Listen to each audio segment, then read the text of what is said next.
Thank you for putting me on Pokemon Go for 2 seconds to watch this, because this is Ramon. Hey. No! We're doing a show! Oh, fine. This is the save point. Now give me back my phone.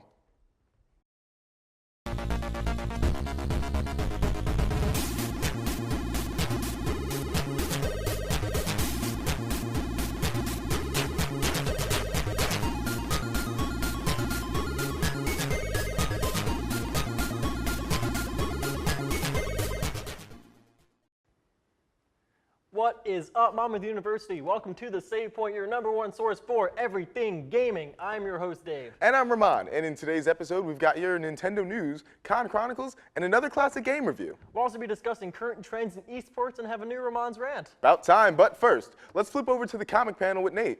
Then we'll be sitting to talk about some esports. Okay, the game's finally loaded, so let's get started. These load times are atrocious. It's about time. Yeah. Seriously. We dealt with this already in 2006, people. Hey guys, and welcome to the comic panel. I'm Tia, filling in for Nate. Thor Ragnarok is going to be different from other films. Marvel has dominated the superhero movie market for years, but while some of its movies have garnered large followings, others have not, namely the Thor franchise, which has done well, but not nearly as well as its counterparts like Captain America and Iron Man.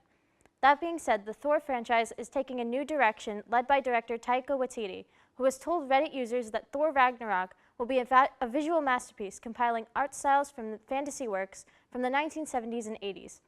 However, there's still much skepticism surrounding this film, which is set to introduce the next phase of the Marvel Cinematic Universe.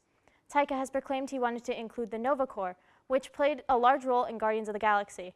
And there's also been speculation that the Hulk would be in the movie, as Taika stated himself that Bruce Banner would steal the show. Well, there's much speculation about the film. That can all be resolved at the end of Comic-Con in San Diego, as Thor Ragnarok is set to be released in November 2017. Next, Miley Cyrus lambasts sexist Supergirl. Well, it wouldn't be a popular TV program unless one overzealous Hollywood celebrity gave their unwanted opinion. Singer Miley Cyrus has lambasted the producers of CW's Supergirl for having the word girl in the title. In an interview with Variety, Miley Cyrus was quoted as saying she thinks that not only is it sexist to have the word girl in a show that clearly details the exploits of a grown woman, but also feels it's detrimental to young boys who seek to become girls, believing it doesn't give the power that people deserve. Representatives from the show have responded to Cyrus's remarks, telling her that they have no authority on the title of the character since it belonged to DC Comics. Showrunner Andrew Kreisberg has defended the titular character, saying that the name is the biggest statement towards having a powerful female on television. For us, the strongest feminist thing about the show is Kara herself. And just as a character, what Kara does week in and week out, and with the challenges she's presented with, and how she overcomes them, both physically and emotionally, that to me is the biggest statement towards having a powerful female on television. It's not by talking about, but actually showing a powerful female on television. Miley Cyrus has not responded to this statement, but with the popularity of the show growing, Cyrus may not have much to go on in terms of her self-appointed justice. That's all for this week's comic panel. Over to Dave and Ramon for some esports. Hey, Save Pointers. Dave and Ramon here, and we got a little bit of a topic today. Esports is the discussion of the day. Yeah. So you seem a little hyped. Care to explain the hype? Well, with esports, I think it's gotten really far in the past couple of months, and it's a lot of it is just the backbones of the communities, people like D1, people like Jay Wong for Street Fighter, and people like them have been pushing the community to sort of rise up and be more than just a bunch of kids in a basement playing video games. Mm-hmm. And it definitely worked because, did you watch EVO over the summer? I did. I didn't watch like anything other than top 8. And like, while I'm somewhat ashamed of that, at the same time, it's top 8. It's top 8. And to see S2J dunk West balls oh was my God, absolutely a that was beauty. amazing. I heard the circus music in my head after that happened. It was so good. Yeah, but the one thing I was getting about with EVO, as far as esports definitely coming far, the top 8 for Street Fighter was on ESPN. And if that doesn't say esports is starting to become more prevalent, Oh yeah. You know? Getting coverage on a network like that. Yeah, I mean, granted, it was ESPN2, but like, But still. technically, they're higher than Monmouth Sports at this point, because Monmouth, they're on ESPN3 right now. The only time they were on ESPN2 or 1 was when we had that huge, just explosion of wins. Yeah. With the bench situation, Yeah, which was great. All right, off topic for a half second. It annoyed me that they covered the bench more than the fact that the team Yeah, was doing just the a best it little ever bit. had in years. Just a bit, yeah. I was just like, I can agree the to that. bench is interesting, but why aren't you asking what the coach is doing differently? But yeah, I think esports has gotten really far. Of course, this isn't without its troubles. Of course. God.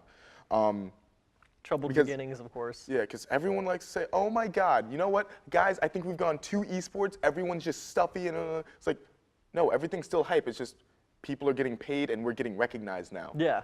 Why would you want to fight that? Yes, certain things have to be toned back. Like, you know, you can't curse or say certain words on stream anymore. That's understandable. But that's understandable. If you're gonna treat it like a professional job, so to speak, or have like generally professional coverage of it, you need to act like a professional. In for a penny, in for a pound. You know, if I want to go take all that comes with it, you know, like the money and and you know, be having an excuse to wear a blazer when I'm commentating, yeah, I have to take that, but I also have to take the seriousness of it. You know, like I can't stream Project M anymore.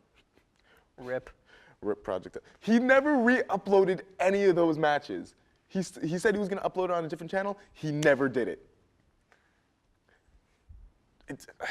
Just the Gimmer didn't win this time. The Gims didn't win. Games didn't win. But yeah, but even to this day, actually, as of Krogunk was released a couple days ago, right? And Inferno Omni, you know, he's a very big person in the Smash community, and here's the thing: he's known for saying controversial things, but what he said this time, actually, in my opinion, wasn't all that controversial. It was just worded wrong.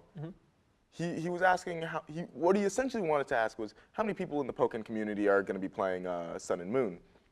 Instead, he worded as this. So is anyone going to be playing Pokken when Sun and Moon comes out?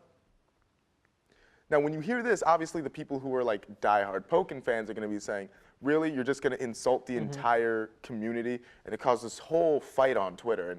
Yeah. And while I think the Pokken community overreacted, he could have worded it differently. And at the same time, I can also understand the reaction for the sake of anytime the Pokken community is mentioned, the words, oh, why are you guys playing a dead game, is inevitably mentioned. It's the same with Marvel players, except Marvel players have a bit more luck in keeping their game alive. Yeah. No, it kind of makes you almost wonder, like, why do some games, you know, just fall off? You know, why do some games stay hyped? Like Melee, for example, has been hyped for 15 years up to this point. Nintendo will not let that controller die. I swear to you, there's going to be a GameCube attachment for the Switch. I'm okay with this. I mean, I'm okay with it. The GameCube is a fine controller, but it's been 16 years. Has it been 16? No, 15. 15. It's been 15 years since they came out with that controller, and they found a way to use it for every console since. Well, I mean, if it ain't broke, don't fix it. You're right. I mean, I want to say if it's not broken, don't fix it. But I mean, like, I give Nintendo credit for like they are trying other things. But like, you look at people like Microsoft or Sony, like they got their controller. Yeah. They knew it worked. Things And they don't- just I don't developed like it. I don't like the one's new controller. It's too bulky. It feels a little funky. It But feels funky. regardless, back to esports real Back quick. to esports. And you were talking earlier about how much bigger these things are getting, how Yeah. much bigger esports are getting. And then you look at, of course, I'm going to bring it to League real quick. Of course. You look at Worlds. Yeah. What has Worlds been like for the past bunch of years? It's been ridiculous, going yeah. worldwide. Yeah, I'm not even a League guy, but even I know when it's happening because I hear people talking about it. I see Giphy cats and videos on it, and it's this huge thing. You know, people standing up in front of standing in a stadium. It's like, all right, we're gonna gank some dudes. Let's Yeah. do this, right? And It's ridiculous. And it's gotten to the point where companies are now throwing money into this. Riot throws money into League. Capcom has the Capcom Cup, where you're competing to be the best Capcom fighter. And I would love to see a Marvel vs. Capcom 4 happen just so it can be included. Because right now the only fighting game that they have is 3. Well, 5. 5. Street Fighter 5. Yeah. No one. It's not like Smash. I was talking about Capcom, Marvel versus Marvel Capcom 3. 3. Well, Marvel 3 is not a part of the Capcom Cup. They aren't Well, it's allowed a to pro- touch Marvel at all. even though do they we- own half the roster. Do we blame Disney for that? It is Disney's fault. Okay. The contract ran out and Disney didn't want to renew Okay. it. But with Disney dropping out, maybe we might see a 4. I want it so bad. That would be pretty interesting. No, especially now that Disney. Well, I mean, if it's a Marvel thing, but like if Disney really wanted to like throw other stuff in there, non-Marvel stuff, they could even like put Star Wars stuff in there if they really wanted to. Well, it wouldn't be Marvel, obviously. It'd be Disney versus It would. Capcom It'd be at like that point. it's like when you look at Namco with Soul Calibur. Yeah. Let's put Darth Vader and Yoda in the game. Yeah, sure. Why I mean, not? yes, that was before it was owned by Disney, but yeah, still. They're technically swords. We could put them in Soul Calibur. But with going back to what I was saying with companies putting money into it, Nintendo just recently started supporting Smash. Pokemon Company, you know, they tried so hard. I feel so They bad. did. They tried so hard to make Pokemon work, but there are just certain things that keep it from being higher up in the esports Ladder. ether, yeah. And recently, with Splatoon, Nintendo's been funding a lot of tournaments, and I don't know if you noticed, in the Switch, when they were showing off Splatoon, they had them in this huge stadium, almost set up almost like Worlds, Yep. right before they went up. And I'm like, you know what? If this becomes a thing for Splatoon, if this becomes the standard for Splatoon tournaments, I'm all for it. I mean, I suck at Splatoon. Well, I don't suck. I'm pretty decent, but you know, I wouldn't mind being up on that stage if I Yeah. had the chance to be. Seeing Splatoon, you know, like competitive Splatoon would be pretty interesting. I'm curious to know what everyone out there thinks. But with that said, Ramon, thank you for discussing esports course. with me. It's always a pleasure. This has been our discussion on esports. Take care, guys. Hey guys, Marissa here. Let's get to Nintendo news. The free digital update for Animal Crossing New Leaf launched on November 2nd and will launch as part of a packaged version of the game called Animal Crossing New Leaf Welcome Amiibo 1 month later on December 2nd. The release of the update was announced during a Nintendo Direct that aired that morning. We finally have Amiibo functionality with new cards and figures, as well as other cool non-Amiibo related features that will help you with decorating your homes, meeting and interacting with new villagers, obtaining items, and transferring your data from other Animal Crossing titles, just in time for the in-game holiday events. Daily bonuses will soon be added to Pokemon Go. Players will get 500 XP and 600 Stardust for catching a Pokemon every day. Catching a Pokemon every day for a week will get you 2,000 XP and 2,400 Stardust.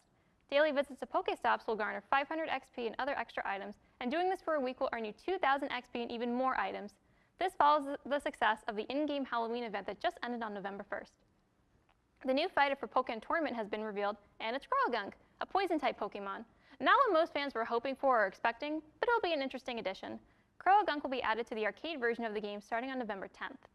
Mario Party Star Rush was released for the 3DS on November 4th. In addition, Donkey Kong Jungle Beat is now available on the North American Wii U eShop, priced at $19.99. The second wave of Super Mario Amiibo was released on November 4th. This second wave includes Daisy, Rosalina, Wario, Waluigi, Donkey Kong, Diddy Kong, and Boo. The Amiibos are priced at $12.99. Despite rumors that the console will be discontinuing this month, Wii U production will continue. This is the second time that a rumor like this has popped up. The first was when Japanese newspaper Nikkei claimed that production would end for the Wii U by the end of the year. A Nintendo spokesperson denied both rumors. Meanwhile, the Nintendo Switch will launch in March 2017. Finally, the Shovel Knight soundtrack has been released on both iTunes and Spotify after months of fan requests, so be sure to find it and have a listen. That's all for Nintendo news this week. Tune in every week for exciting news on all things Nintendo.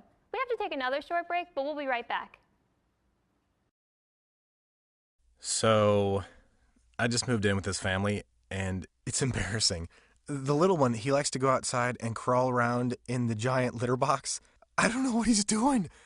I mean, I was born and I knew how to use the litter box. Look at that. That's disgusting. Oh, poop already. You're making me nervous. Oh, okay, I can't look at this anymore. I really hope he grows out of this, for his sake. So, I'm kind of new here, but I've noticed a trend. My human does this funny thing where she goes around and gets all my toys, and then she hides them in that basket by the door. You know, but it's always the same basket, and it's always in the same place.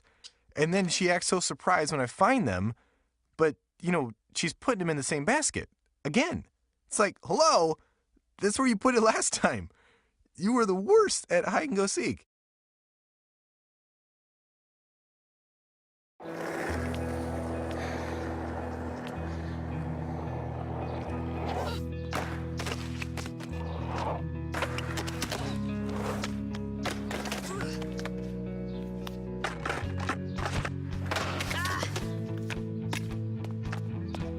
gotta kickflip 6 stairs takes determination.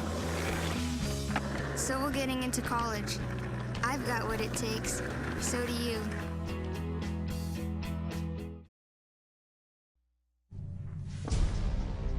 It's time to join forces. Get energized. And fuel up right. It's coming. Because starting today, every kid in America has a mission.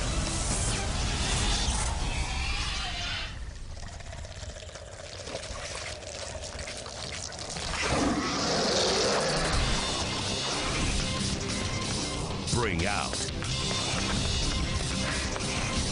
the action hero in you.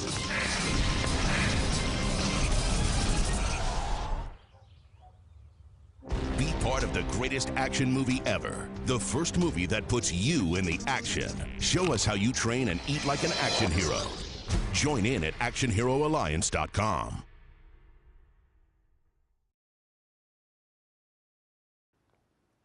Next up, we go to Dave for a new classic game review.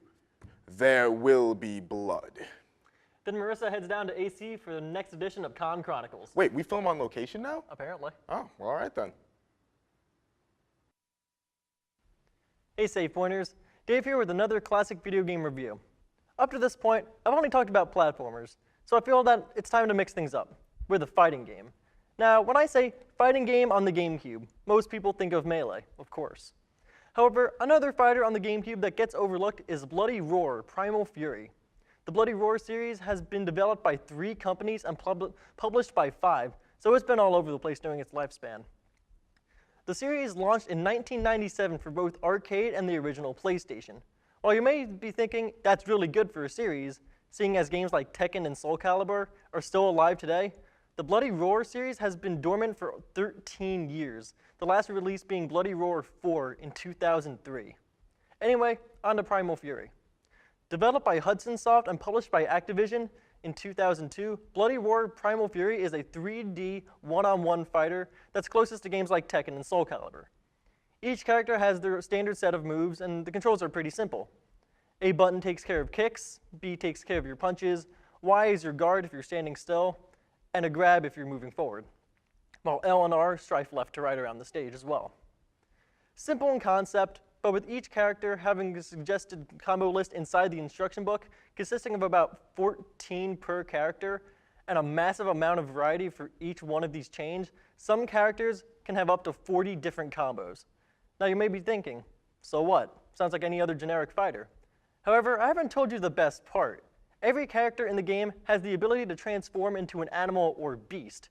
You have animals from wolf, rabbit, and lion, to things like a freaking phoenix and chimera. Each character has a gauge at the bottom of the screen that builds up as you fight, and pressing the X button will allow you to transform once it's filled. But if you're impatient, you can always press the Z button and instantly transform for a short amount of time, although it will take away some of your health to do so. Each character also has 2 special moves that can only be activated while in beast mode. Bloody Roar Primal Fury is a good fighter, like a really good fighter. Simple but fun, rewarding players for experimenting without giving button mashers a free win. I'm really upset that this game always gets overlooked because of Melee, and I'd like to see more of this series be taken seriously. I'm going to give Bloody Roar Primal Fury an 8 out of 10. It's not perfect. Character list is comprised of 16 characters, 4 of them are unlockable and can only be obtained by playing the arcade mode a certain number of times. The combo system is a little weird, especially if you don't have the instruction book, as there is no in-game menu to show you what combos you can do mid-fight. Another thing I need to mention is the lip syncing after fights. If a character talks after a fight, it can be off by a lot. Maybe they got lazy during translation, but it's really noticeable. Even when I was little, I couldn't help but laugh at it. But the opening, the credit sequence, and any cutscenes have a pretty nice anime style to them and are void of voice acting, just using captions. Also, the music is freaking awesome and gives each stage its own unique flair.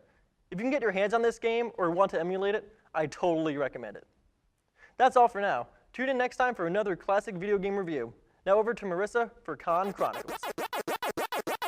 Hey guys, Marissa here, back with another Con Chronicles. This week, I traveled to Atlantic City for GameCon. Great way to spend Halloween weekend. This was the convention's second year, and it's held in 2 different locations. The Atlantic City convention is held at the Tropicana Resort during the last weekend of October, but they also have the convention in Las Vegas 1 month prior in September. This was the first non-anime convention I'd ever been to, so it was a different experience. Here's what I liked about the con. Even though it was a video game convention, there were still some anime and other nerdy elements included. This was mostly reflected in the merchandise being sold in the exhibit hall and artist alley. It was a nice blend, though of course there were still plenty of games to play. Even one con tabling in the back had Mario Kart 64 set up. Also, there was laser tag. That was pretty awesome. And that's about it. Here's what I didn't like about the con. The scheduling was confusing. The con's website and official program booklets gave different times for some of the panels. I was looking forward to the game writing panel. The website said it was at 11, but the book said it was at noon, so I figured it was moved at the last minute. So I walk in at noon, only to quickly realize that the panel was already half over. It was both awkward and disappointing. I also found that some of the guests were stretched too thin, which led to some of them forgetting, therefore missing, their own panels. Also, the con felt like a ghost town. There were 1,800 people there that weekend, but you couldn't tell because everyone was on the other side of the hotel playing Smash. The cosplay presence was very small, but you wouldn't have been able to tell based on the cosplay contest. Quantity left more to be desired, but there were plenty of high-quality cosplayers. The contest was a lot of fun, even though we knew that Master Chief was going to win. We had a great time competing. Still, hopefully there will be a stronger cosplay presence next time. Overall, there were some good moments, and I definitely enjoyed seeing my friends from Liberty City, but unfortunately, this was one of my least favorite conventions. If it wasn't for the hotel's own Halloween events, my day would have ended at 7. Programming was lacking again. There weren't any voice actors present. The only guests were cosplayers, and the entire focus was on the hardcore competitive gaming. Thinking about it now, I was surprised that there wasn't a set game room like at a typical anime convention where people could just play friendlies and hang out. A video game convention should probably have at least a separate game room with popular titles and not just demos for upcoming ones. So if you're looking to get your gaming fix, I would stick to MagFest and PAX East if you can afford it. Those are the best gaming conventions out there. But if not, even check out a video game con next year. It's held in Parsippany during the second weekend in September. That's all for this week's Con Chronicles. Keep tuning in to find out where I'll end up next.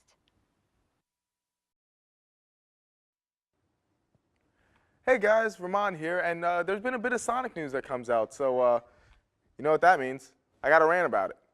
So as you know, there are 2 new Sonic games coming out. Mania, which looks amazing.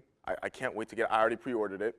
And then there's 2017, which we know almost nothing about until some new information came out that we heard from Sonic Team. So apparently we're going to get a 2D playstyle, you know, classic Sonic, and a 3D playstyle with modern Sonic. And apparently there's going to be a 3rd new playstyle, along with possibly a new character.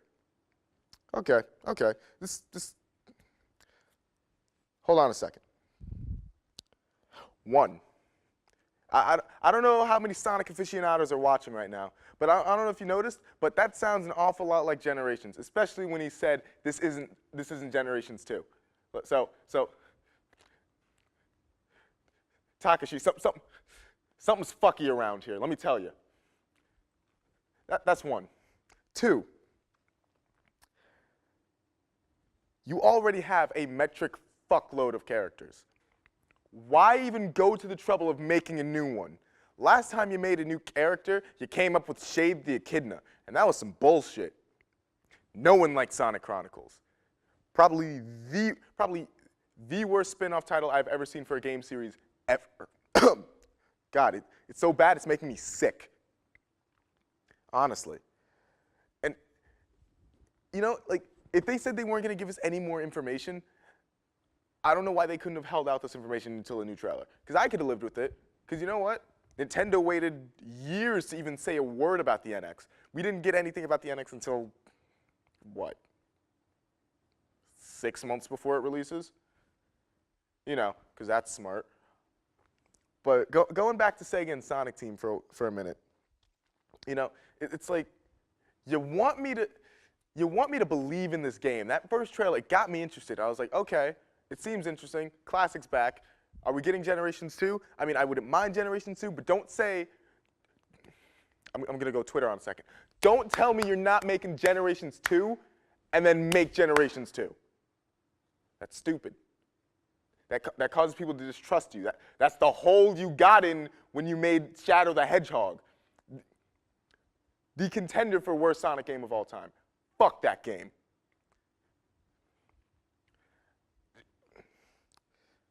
Sega, do you want me to trust you? You know, I was ready to buy that Azuka fan club shirt that you showed off in that Sonic Mania commercial. I was ready to buy it. If I had bought it, I would have been wearing it today. But the fact that you went back and here's the thing, if it was just like, oh yeah, new character and that's it, fine. If you said, oh yeah, classic and actually no, classic and modern getting their own two playstyles what started this whole mess. So yeah, everyone's up in ours because you know it's the fucking Sonic fan base. So everyone's arguing. I got this one guy saying, oh okay, you know Generations was fun, I wouldn't mind that. And then you got someone else saying, oh my God, guys. Listen, it is an evolution of a character design. Classic Sonic and modern Sonic should not be treated as two different characters. Like, get your heads out of your asses. And I'm like, dude, normally you have some great discussions. You know, that's fine, but you seriously need to shut the fuck up. Like, I'm about to pop in some orbit because you know what, you're making my mouth, I have to say all these dirty words and shit. Like, God damn.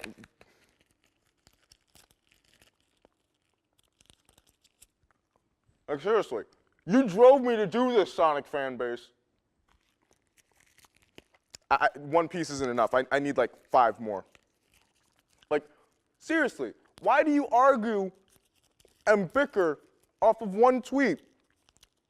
And we don't even know if it's a fucking translation yet. This gum is not working.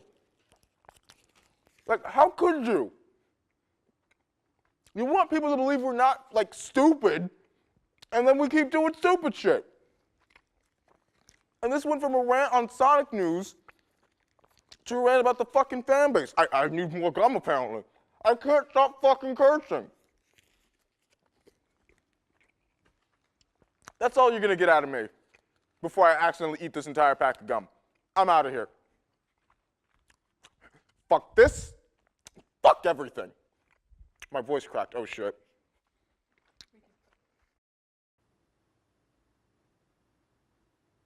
Time to power down for the day, but we'll be back next week. We'll see you real soon. But remember, until then, make sure you pay your ransoms on time or the chef gets it. Until then, this is The Save Point.